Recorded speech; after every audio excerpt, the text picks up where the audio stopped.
Nagbabadya na rin ang masamang panahon sa iba pang bahagi ng Visayas at Mindanao. Libo-libong pasaherong stranded dahil kinansela ang ilang flights at biyahe ng barko. Nakalerto naman ang mga lokal na pamahalaan sa banta ng storm surge, baha at landslide. May report si Bam Alegre.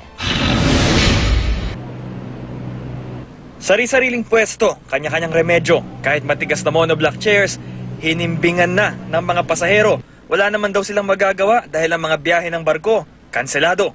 Matapos maitaas ang public storm warning signal sa ilang probinsya dahil sa bagyong Basya, nag-abiso agad ang Philippine Coast Guard.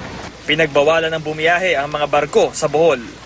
Actually, starting last night at about 11 o'clock last night, nag-raise ang typhoon signal number 1 the whole province of Bohol.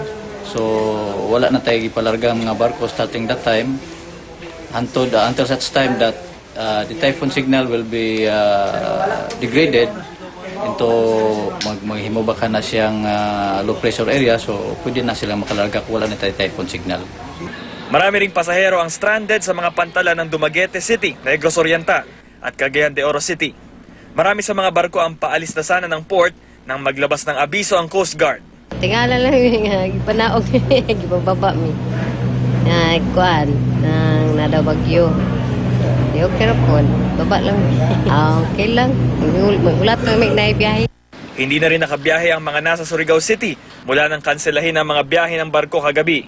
Lalo pang dumami ang stranded na pasahero ngayong araw sa pagdating ng mga bus galing Davao at ilang probinsya pa sa Mindanao.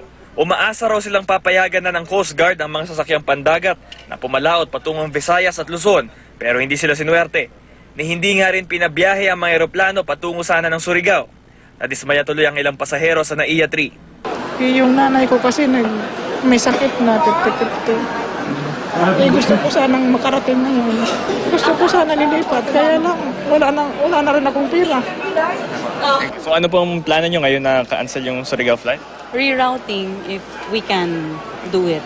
Sa tala ng Philippine Coast Guard, umabot na sa mahigit 5,000 pasahero ang stranded sa iba't ibang bahagi ng bansa dahil sa bagyo.